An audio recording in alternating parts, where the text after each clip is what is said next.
Okay, so this is Ringwalk Media. We're in our favourite place, Rotherham, GBM Sports. Stevi Levy, double figures, and another win. Well done. Thank you very much. Nice to see you again, Mr. Ringwalk. Yes. What's your real name again? I always forget it. Jonathan, that's it. Jonathan Ringwalk, man. Now listen, let's talk about the fight, okay? Step up an opponent, harder fight, but you did really, really well, came through it, and another win. How was that for you? Yeah, I mean, some will look at her and be like, oh, she's won 3, lost 3, oh, you know, she'll be easy to... I know people are too quick to judge, aren't they, someone by their record, and my biggest thing was, oh, it's another southpaw, but I thought, you know what, I'm not going to let it worry me. You know, Beck Ferguson was bloody awesome. She's a brilliant fighter, and I managed to beat her. I thought, you know, don't worry about her being southpaw, just focus on what you want to do. But do you know what, that was the fittest and strongest I've ever felt, the most confident I've ever felt walking to the ring, because I knew I'd done everything right this time, not made any mistakes in the camp with my weight like I have done and stuff, but... it was much trickier than I thought. Oh, I'm following the mic and the camera. It was a lot trickier than I thought. She was a lot tougher than I thought. I just found her very awkward, to be fair. I'm always quite hard on myself. I know I got the win, but I wanted to win clearer than that. But, you know, it is what it is. I've got the win. That's the main thing, innit? I want someone to come and fight. She was just very, very clever, wasn't she? She was. I'm more fighty than clever, do you know what I mean? Which I know you've got to be a bit about you of everything, but, you know, yeah. I'll beat her, that's the main thing, innit? No negativity, positive. What you got to remember is, at some point in your career, you have to take that step up.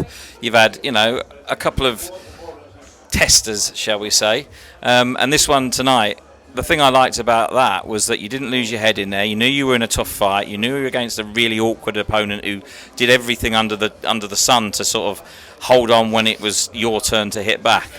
And I think you were very, very mature in there. You've got to win against a very, very tough opponent, and that's how you've got to look at it. Thank you. I appreciate you saying that. It's nice to hear that. I've not really had much spoke about the opponent, so I think I put a lot of pressure on myself in there. Like, you know, like when you're in the class with titles, so you think, oh, I need to beat this person really good. I need to make a statement, but it is just about getting the win, innit? You got to do what you got to do, and she was clever and she was tough, and she had like 300 amateur fights. I didn't know that. Think, oh, she's only had 6 fights. No. She's very, very experienced, very clever. So I'm happy that I got the win. Glad you're happy, because I only ever have a happy Stevi Levy on here. Last time you were happy, it cost me 80 quid in McDonald's.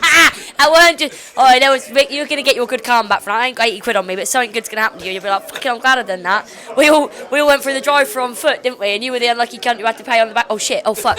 You were the I've got one. I swore you ever. You were the one at the back who had to beep the card, wouldn't you? But that was good times. Yeah, no, we'll never forget that, honestly.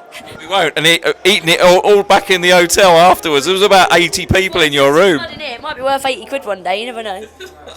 Was that your prime? Yeah, Mr. KSI. KSI. So listen, nearly got the Nina Hughes fight. How did that all come about? Oh, mate, I bet people are thinking, based on that performance, Nina Hughes would eat her alive, but, you know, everything's different. For 5 days, I was training, thinking I was fighting for a world title. And I know, like, you get people say you should always have that mentality, but when you've got life, you know, when you're training, when you're taking your son to school, and then you're going to work, and then you're training, and then you're going home doing housework, and then you're picking up from school, and then you're going to clubs, and then you train. I'm not making excuses, but you have to fit your training into your life. So to have that world champion mentality constantly, it's fucking hard in real life. But when that was like real, and you think this is it now, it's so different. And yeah, basically got a message just saying, would a fight, Shannon Courtney's pulled out, would a fight Nina Hughes, obviously said yes straight away. I didn't realise I was one of 3 people, so I'm thinking like, holy shit, like, you can't believe in yourself, ain't you? I thought, right, you got to believe that you're going to be a world champion, you got to start, you know, believing in yourself, and then as the time went on, it was like, oh, there's a couple more people that might be, oh, now it's down to you and one other. And then, literally, I was getting like his heart palpitation. I was even Googling it. What's wrong with my heart? Like, it was weird. I think it was anxiety, not knowing. When I knew it wouldn't be, I was gutted. But I thought, do you know what? I've been considered. That's how close I am. And like, that video clip Eddie Hearn the other day saying that he loves me and that he hopes I get a chance one day. A few people were like, oh, keep your chin up. I'm like, mate, if you can take a negative out of that, that's positive as they fucking come. You know, I'm on his mind. He likes me. He hopes, you know, I always say there's no rush. I am at a point where I do want a title fight. But just knowing I'm that close, I've got a little bit more time without the pressure. I'm telling you now, when you think you're fighting for a world title, there's a big old weight on your shoulders and that don't drop. And that's a scary thing. It scares me thinking about it now. I'll adapt to it when it comes and I'll be ready for it. But right now, I'm not upset that I haven't got a world title date. I'm excited that it's going to happen. So, yeah. It is going to happen. This is what it's all about. It's experience. Sorry, after them 6 rounds, I could have done. I feel like I could do another 10 rounds. Like a 10 round, I want to do a 10 rounder. I know you shouldn't have a couple of rounds to get one. You should start, as you mean, to go on. But unfortunately, sometimes it does take a few rounds to get going. And I feel like my fitness and my strength.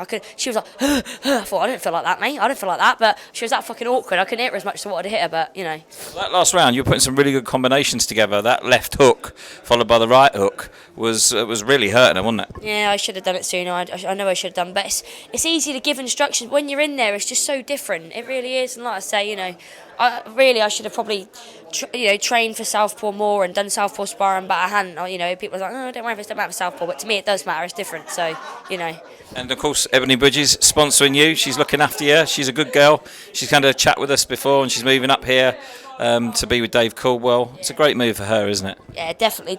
I think her heart belongs up north, bless her. She moved from Australia. Everyone sees this confident, strong, world champion lady, but in reality, she's a soft woman. Well, she is tough as fuck, but she's moved to another country on her own. She ain't got friends. She ain't got family there. It's a big fucking thing to do. Do you know what I mean? So she's got to go where she feels safest, where she belongs, and then she can be her true fucking strong self. But like I say, people always say about Ebony, she is a world champion, but to me, I just see her as my friend. Like, we speak every day about, all the personal stuff. And, I'm so proud to have her as my mate. And I know she's proud. She just said she's proud of me. That means the world. So, yeah, and the sponsoring thing as well. Like, how much, I could potentially, we could end up fighting one day, yet she's sponsoring me and helping me out financially. Like, with my, and can I just say while we're on the subject, thank you. Can I just list my sponsors? And say, of course you can. Look, we'll move the camera so you can see them all. So I've had to have, like, brain scans, all these things that cost money. I've got Gould's Barbers, Happy Motor Finance, AS Carpentry, photographer MYD, I think it's Matthew Deary, I can't pronounce his name, In Envo, Ebony Bridges, We Covered,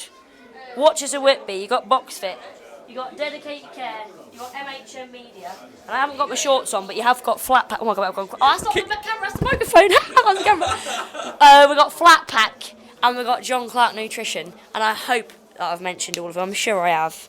But just thank you to you guys so much. I'll be fucked. I wouldn't be. People don't realise, if you can't pay 600 quid for a brain scan, you can't box. If you ain't got this for that, you can't do it. You literally can't. People they don't realise, and if you don't sell enough tickets, you don't even get paid. You fight for nothing. You know what I mean? Like, people just say, I bumped into someone, JD once, like, oh, you're Stevi Levy? Like, yeah. So what are you doing? I was like, oh, I'm just looking at this top. He's like, why don't you buy? I was like, I wish. He's like, but you got loads of money. I'm like, excuse me?